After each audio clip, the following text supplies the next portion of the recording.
باہر کا سارا ماحول یہ ہے کہ پیسہ ہے تو سب کچھ ہے، پیسہ نہیں تو کچھ بھی نہیں، یہ سارا ماحول ہے۔ ساری دنیا کے غیر مسلموں کو دھوکہ لگا ہے اللہ کے معبود ہونے میں، کہ انہوں نے اللہ کو معبود بنانے کی بجائے پتھر کو بنا لیا، گائے کو بنا لیا، درخت کو بنا لیا، اپنے جیسے انسانوں کو بنا لیا، اللہ کو چھوڑ دیا۔ ساری دنیا کے جو مسلمان ہیں ان کو معبود ہونے میں کوئی دھوکہ نہیں۔ جس نے ساری زندگی نماز نہ پڑھی ہو، آپ اس سے بھی پوچھیں گے، کہے گا بھائی سجدہ اللہ کو کرتے ہیں ساری زندگی۔ یہ سندھ کا ہاری ہو، چولستان کا وہ صحرائی ہو، یا کیٹو کے پہاڑ کا پہاڑی ہو، وہ کہیں گے سجدہ اللہ کو، کبھی دھوکہ نہیں کھائے گا۔ وہ نہیں پڑھی، ساری زندگی نہیں پڑھی، سجدہ اللہ کو۔ اس امت کو جو دھوکہ لگا ہے اس ذات کے بارے میں، معبود ہونے میں دھوکہ نہیں، رب ہونے میں دھوکہ لگا ہے۔ پالنے والا کون ہے؟ اس لیے اللہ کو پتا تھا یہ میرے بندے اس میں ہی دھوکہ کھائیں گے، تو اللہ نے اپنی ذات کا تعارف اپنی صفت ربوبیت سے کرا ہے کہ میں الحمدللہ، میں ہوں سب تعریفوں والا اللہ۔ کون ہو یا اللہ؟ ذات کا تعارف صفات سے ہوتا ہے، صفات سے ہوتا ہے۔ طارق جمیل ایک ڈاکٹر بھی ہے لاہور میں، وکیل بھی ہے، پروڈیوسر بھی ہے، ایک مولوی بھی ہے۔ جب ڈاکٹر لگتا ہے تو وہ الگ ہو جاتے ہیں، جب مولوی لگتا ہے تو میں الگ ہو جاتا ہوں، جب وکیل لگتا ہے تو وہ الگ ہو جاتے ہیں۔ ذات کا تعارف صفات سے ہوتا ہے۔ تو اللہ نے یہ کسٹم والوں کو، طارق جمیل کو اور 1 ارب انسان مسلمانوں کو کہا کہ رب العالمین، میں پالتا ہوں، میں پالتا ہوں۔ تمہیں صرف ٹیسٹ کے لیے اس کرسی پہ بٹھایا ہے، تمہیں ٹیسٹ کے لیے دکان پہ، فیکٹری پہ، غلے پر بٹھایا ہے۔ پالنے والا میں ہوں، اب جاؤ میں دیکھوں گا کیا کرتے ہو۔ نماز پڑھنے میں کون سا امتحان ہے؟ 1 لوٹا پانی اور 15 منٹ ٹائم، لیکن سائن کرنے میں تو ہاتھ کانپتے ہیں کہ کروڑوں کے پیسے ادھر ادھر ہو سکتے ہیں۔ یہاں ٹیسٹ ہے کہ پالنے والا کون ہے؟ میں ہوں۔ پالنے والا تیرا رب ہے، یہ تو صرف سبب کے لیے جا رہا ہے۔ اس میں دھوکہ لگا تو رشوت کے دروازے کھولے، کھوٹ کے، جھوٹ کے، سود کے، ڈرگز کے، مافیاز کے، لینڈ مافیا، ڈرگ مافیا، قبضہ کرو، بھتہ، پرچیاں، قتل و غارت، اور ہمارے دفتروں میں رشوت اور ظلم و ستم۔ یہ دروازے کیوں کھلے؟ یہ آپ جتنے قانون بنا لیں یہ دروازے بند نہیں ہو سکتے۔ صرف دل پہ دستک دے کر اسے بتا دیں کہ تیرا رب اللہ ہے، تو اللہ کی قسم یہ سب در خود ہی بند ہو جائیں۔ اس کو کوئی بند نہیں کر سکتا، کیونکہ انسان اندر کی طاقت سے چلتا ہے، باہر کی طاقت سے نہیں چلتا۔ یہ میرے سامنے لائٹ ہے، اس کا پیچھے سے سوئچ آف کر دیں، پھر اس کے منت کریں، ہاتھ جوڑیں، او میاں جل جا، ہمارا بیان ہو رہا ہے، وہ کہے گا مجھے اندر سے روشن کرو۔ اس کے اوپر ڈنڈا لے کے کھڑا ہو جائیں، ابھی جل جا ورنہ میں تیرا سر پھوڑ دوں گا، وہ کہے کہ مجھے اندر سے روشن کرو۔ اس کو آپ لالچ دیں کہ میاں تجھے 10 کروڑ دوں گا، وہ کہے کہ مجھے اندر سے روشن کرو۔ ایسے ہی یہ انسان ہے، آپ اس کے لیے ایک قانون بنائیں گے، توڑ کر کسی اور دروازے سے چلا جائے گا، وہ دروازہ بند کریں گے، وہ کسی اور سے چلا جائے گا۔ لیکن جب آپ اس کے اندر کو روشن کریں گے اور یہاں رب ہونا اترے گا، پھر یہ ساری کائنات کو بیچ سکتا ہے، اللہ کو نہیں چھوڑ سکتا۔ حضرت علی رضی اللہ تعالیٰ عنہ نے اپنا وصیت نامہ لکھوایا اپنے بچوں کے نام۔ اس کا ایک چھوٹا سا جملہ ہے، لمبا ہے، میں صرف ایک جملہ، فلا تبع آخرتک بدنیاک بل بع دنیاک بآخرتک۔ میرے بچوں، دنیا اور آخرت آپس میں ٹکراتے رہیں گے پوری زندگی۔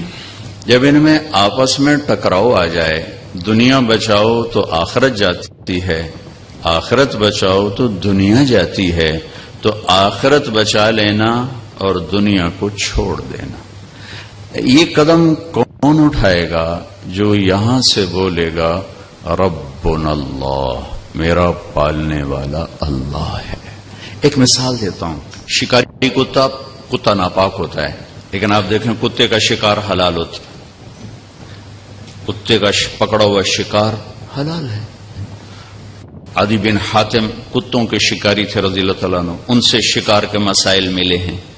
ایک ناپاک کو سکھاتے سکھاتے یہاں تک پہنچاتے ہیں کہ تیرا رزق اس جھپٹنے میں نہیں، اس خرگوش کو پکڑنے میں نہیں، تیرا رزق تیرے مالک کے ہاتھ میں ہے۔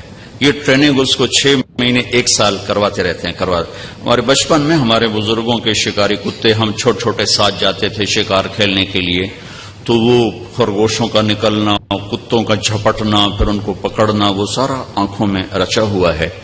تو کتا جب اس سطح پر آتا ہے، یا شہباز عقاب جب اس سطح پر آتا ہے کہ یہ جو میری اڑان ہے اس میں میرا رزق نہیں، میرا رزق میرے مالک کے دستانے والے ہاتھوں میں، چونکہ 6 مہینے اس کو یہاں کھلایا جاتا ہے، یہاں کھلایا جاتا ہے۔ جب یہاں کھاتے کھاتے کھاتے کھاتے اس کا یقین بن جاتا ہے کہ مجھے روٹی یہاں سے ملتی ہے، وہ کسٹم ہاؤس سے نہیں ملتی، مجھے روٹی یہاں سے ملتی ہے، میرے رب کے خزانوں سے ملتی ہے، تو پھر وہ جاتا ہے اور اس کو پکڑ کے لے آتا ہے، اسے ہاتھ بھی نہیں لگاتا اور آ کر مالک کو پیش کر دیتا ہے، وہ حلال ہے۔ اگر عقاب چونچ مار دے یا کتا دانت مار دے تو وہ کتا بھی قابل اعتماد نہیں، عقاب بھی قابل اعتماد نہیں، اور ان کا شکار بھی کھانا درست نہیں۔ جو منہ میں لے اور آ کر مالک کے حوالے کر دے کہ مالک تیرا حکم پورا کیا ہے، روٹی تو تجھ سے ملے گی، یہی آپ کی جاب ہے، یہی میری شاپ ہے، یہی میری جائیداد کا حکم ہے، یہی میری فیکٹری کا حکم ہے، یہی میرے کاروبار کا حکم ہے، یہی آپ کی ڈیوٹیوں کا حکم ہے کہ یہاں سے رزق نہیں ملے گا، وہ جو آسمانوں پر رب ہے وہ دینے والا ہے۔ یہ ٹیسٹ ہے کہ کچا یقین یا پکا یقین، دانت مارتے ہو یا سلامتی کے ساتھ فائل کو آگے چلاتے ہو، چونچ مارتے ہو یا سلامتی کے ساتھ لوگوں کو سکھ پہنچاتے ہو کہ رزق اللہ دیتا ہے۔ وما من دابۃ فی الارض الا علی اللہ رزقها ویعلم مستقرها ومستودعها کل فی کتاب مبین۔ اللہ کی کوئی صفت نماز میں بار بار نہیں دہرائی گئی، ہر رکعت میں 11 دفعہ رب کا لفظ دہرایا جاتا، رب، الحمدللہ رب العالمین، سبحان ربی العظیم 3 دفعہ، ربنا لک الحمد 5 دفعہ، سبحان ربی العالی 3 دفعہ، پھر سبحان ربی العالی 6، 5، 11، 4 رکعت میں 44 بار آپ کہتے ہیں رب اللہ رب اللہ رب اللہ۔ جب وہ پختہ ہو جاتا ہے پھر آپ کے سامنے دولت رکھی جاتی ہے یا آپ کے سامنے لالچ کی شکلیں آتی ہیں، شیطان کہتا ہے بچوں کا کام بن جائے گا، بچوں کا فیوچر محفوظ ہو جائے گا، آواز آتی ہے تیرا اور تیرے بچوں کا رب اللہ ہے، تو پھر اس کے قلم کو کوئی خرید نہیں سکتا۔ اس لیے میرے نبی کا فرمان ہے 1 دن کا عدل 60 برس کی عبادت کے برابر۔ آپ سب لوگوں کے قلم کی قیمت میرے نفلوں سے زیادہ ہے، آپ کا ایک صحیح سائن میری ساری رات کی تہجد سے زیادہ ہے، آپ کا ایک صحیح فیصلہ میرے سینکڑوں قرآن ختم کرنے سے زیادہ ہے کہ آپ کے قلم سے انسانیت کے حقوق کی حفاظت ہے، اور انسانی حقوق کی حفاظت نوافل سے بڑی بندگی ہے۔ انسانی حقوق کی حفاظت نوافل اور ذکر اور تلاوت سے بڑے درجے کی بندگی ہے۔ اس لیے میرے نبی نے فرمایا 1 دن کا عدل 60 برس کی عبادت کے برابر ہے۔ بھائیو، ہم اپنے نبی کو ڈھونڈیں، چونکہ وہ میرے اور اللہ کے درمیان واسطہ ہیں، سارا کنٹرول اللہ کے ہاتھ میں ہے، اوپر سے فیصلے آتے ہیں۔ اللہ کو اپنے حق میں کرنے کے لیے بیچ میں ایک واسطہ ہے، ایک کمیونیکیشن، وہ ہے میرے نبی پاک صلی اللہ تعالی علیہ وسلم، جن کو اللہ نے اپنے نام کے ساتھ ایسے نتھی کیا۔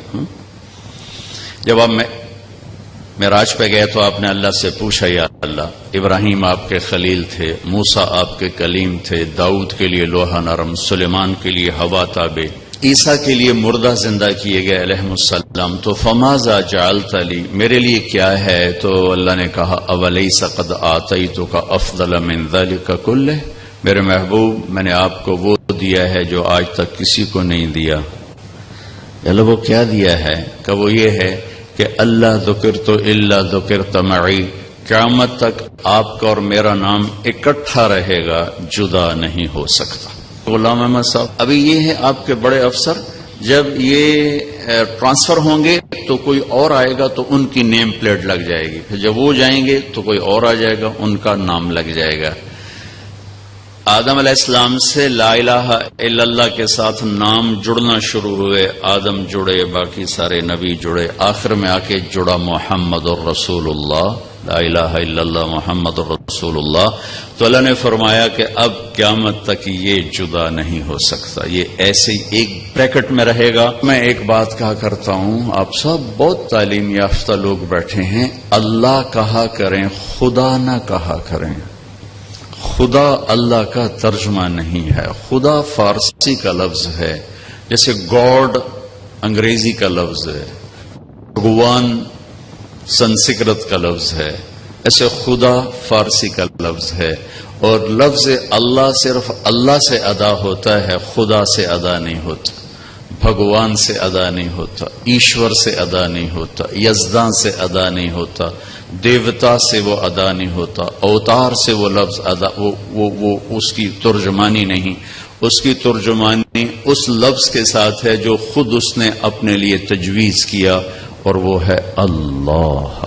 اللہ اللہ نور السماوات والارض، اللہ یبدأ الخلق ثم يعيد، اللہ لا الہ الا هو الحی القیوم، اننی انا اللہ لا الہ الا انا هو اللہ الذی لا الہ الا هو عالم الغیب والشہادۃ هو الرحمن الرحیم، هو اللہ الذی لا الہ الا هو الملك القدوس السلام المؤمن المهيمن العزيز الجبار المتكبر، قل هو اللہ احد۔ اب دیکھیں اللہ اللہ اللہ اللہ اللہ کہنے کی عادت ڈالیں، لکھنے کی کہنے کی عادت ڈالیں۔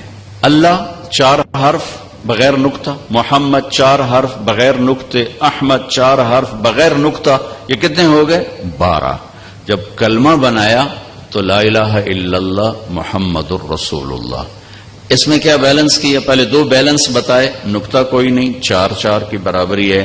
جب کلمے کو جوڑا تو لا الہ الا اللہ 12 حرف ہیں، اور محمد الرسول اللہ بھی 12 حرف ہیں، بیلنس کر کے دیا آپ کو، لا الہ الا اللہ 12، محمد الرسول اللہ 12، یوں جوڑ کر اعلان کیا کہ اب قیامت تک آپ کا اور میرا نام اکٹھا رہے گا، جدا نہیں ہو سکتا۔ ہم اپنے محبوب کو ڈھونڈیں، اپنے نبی کو ڈھونڈیں، جن کو اللہ تعالیٰ نے آپ نے فرمایا جب میرے اللہ نے مجھے پیدا کیا تو سب سے اعلیٰ قبیلہ، جب قبائل خاندان بنائے تو سب سے اعلیٰ خاندان، جب گھرانہ بنایا تو سب سے اعلیٰ گھرانہ، آدم کی نسل کو چھانٹ کے عرب بنائے، عرب کو چھانٹ کے مضر بنائے، مضر کو چھانٹ کے قریش بنائے، قریش کو چھانٹ کے ہاشم بنایا، ہاشم کو چھانٹ کے محمد مصطفیٰ بنائے۔ انا خیرکم ابا و نفسا لقد جاءکم رسول من انفسکم، سورہ توبہ کی آخری آیت۔ ہم اس آیت کو یوں پڑھتے ہیں من انفسکم۔ میں موریتانیہ گیا، ایک غریب سا ملک ہے افریقہ میں، ہماری جماعت گئی تھی، وہاں میں نے سنا وہ پڑھتے تھے لقد جاءکم رسول من انفسکم۔ ان دونوں الفاظ میں انتہائی خوبصورت آپ کا تعارف ہے، لفظ ایک ہے، تعارف لمبا چوڑا ہے۔ من انفسکم، یہ آپ کے سراپے کی تعریف۔ ایسا کوئی ہے؟ ایسا کسی نے دیکھا؟ کسی آنکھ نے دیکھا؟ کسی ماں نے جنا؟ کسی کے ایسے عالی اخلاق، ایسا عالی سراپا، ایسا عالی ہندام؟ ہندام عربی کا لفظ ہے، سر سے لے کر پاؤں تک کسی کی شخصیت کے لیے ہندام کا لفظ بولا جاتا ہے۔ اطول من المربوع و اقصر من المشذ من انفسکم، ایسا تم میں ہیں 40 برس تمہارے اندر رہے ہیں. ایسے کوئی ہیں نہ قد چھوٹا نہ لمبا، چھوٹے سے تھوڑا اوپر، لمبے سے تھوڑا نیچے، لیکن ایک معجزہ تھا، آپ کسی لمبے سے لمبے آدمی کے ساتھ کھڑے ہوتے تو آپ کا قد اس سے بلند نظر آتا تھا. آپ کے اپنے چچا عباس وہ اتنے قد آور تھے، جب وہ گھوڑے پر بیٹھتے تھے تو پاؤں زمین پہ لگتے تھے، اتنے قد آور. وہ عام طور پہ اونٹ کی سواری فرماتے تھے، لیکن جب وہ ہمارے نبی کے ساتھ کھڑے ہوتے تو ہمارے نبی کا سر یوں اونچا ہوتا اور عباس کا سر نیچے ہوتا تھا. من انفسکم فخمن مخفمن یتلألؤ وجهه تلألؤ القمر لیلۃ البدر. آپ بڑے وقار والے، بڑی ہیبت والے، اور آپ کا چہرہ چمکتا تھا جسے 14ویں رات کا چاند چمکتا ہے. عظیم الہامہ، سر بڑا، رجل الشعر، گھنگریالے، نیم گھنگریالے بال، افریقن کی طرح نہیں، ایسے ایسے ایسے جیسے ہلکی ہواؤں سے پانی کی موجیں بنتی ہیں، ایسے آپ کے نیم گھنگریالے بال. شدید و سواد الشعر، سیاہ کالے بال، داڑھی سر میں 20 سفید بال آخری عمر تک. ان فرقت عقیقتہ فرق والا فلا، یہ مانگ کبھی نکالتے تھے کبھی نہیں نکالتے تھے. یجاوز شعرہ شحمت اذنیہ، بال آپ کے کانوں کی لو تک تھے. واسع الجبین، ماتھا بڑا کشادہ. ازج الحواجب، یہ بھویں جو بڑے میک اپ کے ساتھ ایسے گول بنائی جاتی ہیں، پلکنگ کی جاتی ہے، وہ پھر مصنوعی بنائی جاتی ہیں. میرے نبی کے اللہ نے کماندار بھویں بنائی تھی، ایسے گولائی میں یہاں تک لمبی، من غیر قرن، یہاں بال نہیں تھے اس جگہ. یہاں بال ہوں تو کمی آتی ہے خوبصورتی میں. یہاں ایک رگ تھی خاموش، جب آپ کو غصہ آتا تھا تو ایسے ایسے حرکت کرتی تھی، چونکہ آپ غصہ پیتے تھے، اظہار نہیں ہوتا تھا، لیکن چہرے پر اس کا جو ریئیکشن آتا تھا یہاں ٹک ٹک ٹک ٹک ہوتی تھی، جس سے صحابہ کو اندازہ ہوتا تھا کوئی ناگواری پیش آئی ہے. اہدب، یہ پلکیں بڑی دراز. ادعج، آنکھیں بڑی موٹی. اشکل، موٹائی کے ساتھ لمبی اور اس میں سرخ ڈورے. احور، سفیدی سفید پتلی سیاہ. اکحل، بغیر سرمے کے سرما لگی ہوئی آنکھ. انجل، ابرج، اکحل، ادعج، احور، اہدب، اشکل، یہ سب آپ کی آنکھ کی صفات بیان کی گئی ہیں کہ آپ کتنے خوبصورت آنکھوں کے مالک تھے. شرم و حیا کی وجہ سے آپ کے دیکھنے کا انداز یہ تھا، یہ ایسے نہیں دیکھتے تھے، ایسے دیکھتے تھے، ذرا نظر جھکا کے دیکھتے تھے. جب کبھی آپ ایسے نظر اٹھاتے پھر ایسے نورانی شعائیں نکلتی تھیں کہ کوئی آپ کے چہرے کو دیکھ نہیں سکتا تھا، سب ایسے ہو جاتے تھے. صرف اس وقت 2 آدمی آپ کو دیکھ سکتے تھے، ایک حضرت ابو بکر اور ایک حضرت عمر، اس کے علاوہ کوئی آپ کو دیکھ نہیں سکتا تھا. تو جل نظر الملاحظہ، آپ شرم سے آنکھیں جھکا کر رکھتے تھے کہ جس کی نظر جھکی رہے اسے شیطان گمراہ نہیں کر سکتے. جس کی نظر اٹھ جائے تو وہ دلدل میں پھنس جاتا ہے، پتہ نہیں کب ہلاک ہو جائے، پتہ نہیں کب ہلاک ہو جائے، پتہ نہیں کب ہلاک ہو جائے. اقن العرنین، یہ ناک باریک تھا، یہاں سے باریک، یہاں سے ہلکا سا اٹھا ہوا تھا. لہو نور، یہاں ایک نور تھا جو جگمگ کرتا تھا. ولیع الفم، آپ کے ہونٹ بڑے خوبصورت، ذرا چوڑائی کے ساتھ. براق الثنایا، دانت ایسے چمکیلے کہ جب مسکراتے تھے تو دانتوں کا نور دیواروں پہ پڑتا دکھائی دیتا تھا. کف اللحیہ، آپ کی داڑھی بڑی خوبصورت اور گھنی تھی.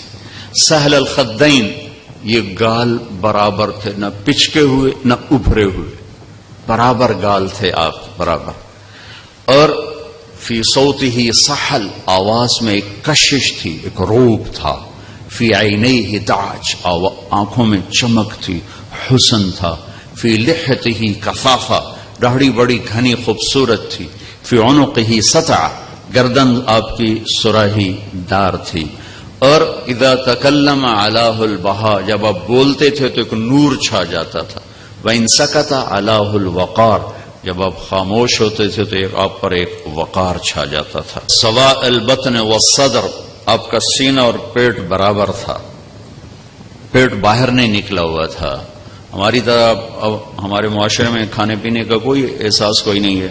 پیٹ کھبے پاسے، آپ سجے پاسے. کئی لوگ آپ دیکھیں لقد جاءکم رسول من انفسکم اذا اشار بکفہ، کبھی ایسا نہیں کرتے تھے کہ انگلی اٹھانا ایک عیب ہے. آپ یوں کرتے تھے. مطلب آپ نے غلام صاحب کو میں نے بلانا ہے تو میں تو کہوں گا یوں، یہ کہیں گے ادھر آؤ. آپ کرتے تھے یوں، پورے ہاتھ کا اشارہ فرماتے تھے. کبھی ایسے نہیں، زندگی یوں فرماتے تھے. جب آپ غمگین ہوتے تھے تو یوں بیٹھتے تھے، سیدھے ہاتھ کو ٹھوڑی کے نیچے رکھ کے یوں بیٹھتے. جب آپ حیران ہوتے تھے تو یوں کرتے تھے. یہ آپ کی حیرت کی نشان. دوران گفتگو آپ کی بے ساختہ جسمانی حرکت، یہ آپ کی ایک مجلس تھی جو فجر سے اشراق تک ہوتی تھی. فجر کی نماز جلدی پڑھتے تھے، اشراق تک کوئی پونا گھنٹہ یہ محفل ہوتی تھی. اس میں ہر قسم کی باتیں ہوتی تھی، دنیا کی بھی، دین کی بھی، مسائل کی بھی، واعظ و نصیحت بھی، ہنسی مذاق بھی، لطیفے بھی. ایک پوری زندگی کی ترجمانی ہوتی تھی، پوری زندگی کی اس میں عکاسی ہوتی تھی. خواب بھی سنائے جاتے تھے. ہاں بھائی کسی نے کوئی خواب دیکھا ہو یہ بھی آپ اس میں سنتے تھے. ریلیکس محفل ہوتی تھی. یہ جو تکلفات عجم ہیں انہوں نے دین کو بڑا اوکھا کر کے ہمیں دکھایا ہے. اگر آپ عرب کی زندگی دیکھو گے تو اسلام دین فطرت ہے. فطرت کی آواز کا نام اسلام ہے. تکلفات عجم کا نام اسلام نہیں ہے. اللہ نے اپنے نبی کو عربوں میں بھیجا جو انتہائی بے تکلف تھے، جن میں سادگی کوٹ کوٹ کے بھری ہوئی تھی. پھر جب یہ عجم میں اسلام آیا تو اس میں اسلامی رنگ پر عجمی رنگ غالب آیا تو ہم نے بے شمار پیچیدگیاں خود کھڑی کی ہوئی ہیں جن کا اسلام سے دور تک کوئی تعلق ہی کوئی نہیں. تو آپ کی محفل میں ہنسی مذاق بھی ہو رہا ہے. ایک صحابی ہیں، ان کا نام ہے اسید بن حضیر. یہ کس پائی کے آدمی تھے؟ جب آپ فتح مکہ کے لیے انٹر ہو رہے تھے مکہ میں تو آپ کا لشکر کا جھنڈا تھا سعد بن عبادہ کے ہاتھ میں، اور آپ کے ساتھ 5000 کا لشکر تھا، باقی 5000 آگے جا چکے تھے. تو آپ کے رائٹ سائڈ پر تھے ابو بکر صدیق، اور آپ کے لیفٹ پر تھے اسید بن حضیر، اور آپ کے پیچھے تھے اسامہ بن زید. یہ اتنے بڑے آدمی ہیں صحابہ میں کہ مکہ میں داخل ہوتے ہوئے ابو بکر رائٹ اور اسید لیفٹ. یہ اسید اللہ کے نبی کی محفل میں لطیفے سناتے تھے اور صحابہ ہنستے تھے. آپ بھی ہنستے تھے، آپ کو اپنی ہنسی پہ کنٹرول تھا، لیکن صحابہ کھل کے ہنستے تھے. آپ منع نہیں فرماتے تھے. اس میں آپ دوران گفتگو یوں کیا کرتے تھے. اب محفل میں پاؤں نہیں پھیلاتے تھے. کتنی دیر تک محفل ہو اب پاؤں نہیں پھیلاتے تھے، پاؤں سمیٹ کے رکھتے تھے، چوکڑی مار کے بیٹھتے تھے. سب پر توجہ ایسے ہوتی تھی، ہر ایک سمجھتا تھا مجھے ہی اسپیشل توجہ دی جا رہی. اور جب آپ کسی کی طرف متوجہ ہوتے تھے تو صرف گردن سے نہیں ہوتے تھے. مثلا اب بھائی غلام صاحب مجھے کہنا جی طارق جمیل صاحب تو میں اتنا ہی کر سکتا ہوں. جی فرمائیے، اس سے آگے میری ہمت ہی کوئی نہیں. لیکن جب ہمارے نبی کو کہا جاتا یا رسول اللہ تو آپ یوں نہیں کرتے تھے، آپ یوں کرتے تھے. جی پورا سینہ دیتے تھے. کتنا مشکل کام ہے. ادھر سے آپ کو کہتا یا رسول اللہ آپ یوں نہیں کرتے تھے، اب پورا ایسے ہوتے تھے. جی میرے دوست فرمائے. کوئی قریب آ کر کہتا بات کر رہے ہیں تو اب یوں ہو جاتے تھے. زندگی بھر نہیں کہا مختصر بات کرو میں بڑا مصروف. وہ الٹی سنا رہا ہے، وہ سیدھی سنا رہا ہے، اب یوں سنتے رہتے. ادھر آ کر بیٹھا ہے تو اب یوں ہو جاتے تھے. جب تک وہ پوری نہیں سنا لیتا تھا آپ نہیں فرماتے تھے. آپ تو صاحب لوگن ہاں بھائی شارٹ کٹ ان شارٹ بات کرو، ان شارٹ بہت مصروفیت، چلو چلو چلو چلو شاید ہمیں اندر کافی پیندے بیٹھے ہیں بہت مصروفیت. کوئی آپ کو ہاتھ دیتا مسافے کے لیے تو آپ چھوڑاتے نہیں تھے. جب تک وہ نہیں چھوڑتا تھا آپ نہیں چھوڑاتے تھے. جب وہ چھوڑتا تھا پھر آپ چھوڑتے تھے. جب آپ چلتے تھے تو تھوڑے سے کندھے جھکا کے چلتے تھے, ایسے نہیں چلتے تھے, یہ تکبر کی نشانی. آپ تھوڑا سا ایسے چلتے تھے, تھوڑا سا کندھا آپ کا جھکا ہوتا تھا, اور آپ کے پاؤں کا فاصلہ, قدم کا فاصلہ لمبا نہیں ہوتا تھا, چھوٹا پاؤں ہوتا تھا, اور اس میں تیزی تھی, زمین آپ کے لیے سکڑتی تھی. لہذا آپ کے بارے میں آتا ہے آپ چلتے تھے اور صحابہ آپ کے ساتھ دوڑتے تھے, ان کو دوڑ کے آپ کے ساتھ ملنا پڑتا. آپ اپنی عام چال چل رہے ہوتے تھے, اس لیے کہ آپ کے لیے زمین کو اللہ سکڑتے تھے, اور صحابہ ساتھ بھاگ رہے ہوتے تھے آپ کو, آپ کے ساتھ چلنے کے لیے. اور ہمیشہ سلام میں پہل فرماتے تھے, کبھی انتظار نہیں کیا میں بڑا نبی ہوں یہ آ کے سلام کرے, ہمیشہ آپ سلام میں پہل فرماتے تھے. یہ میں نے آپ کو بتایا من انفسکم, من انفسکم, لقد جاءکم رسول من انفسکم. ایسا نفیس خاندان کسی کا ہے جو میں نے موریتانیہ میں تلاوت سنی. ہم پڑھتے ہیں حمالۃ الحطب, وہ پڑھتے ہیں حمالۃ الحطب, یہ تھوڑے فرق ہے. ہم پڑھتے ہیں ارأیت الذی, وہ پڑھتے ہیں آرأیت الذی, مطلب ایک ہی ہے. کلا بل تکرمون الیتیم, وہ پڑھتے ہیں کلا بل یکرمون الیتیم. قرآن کو 7 طرح پڑھا جا سکتا ہے. من انفسکم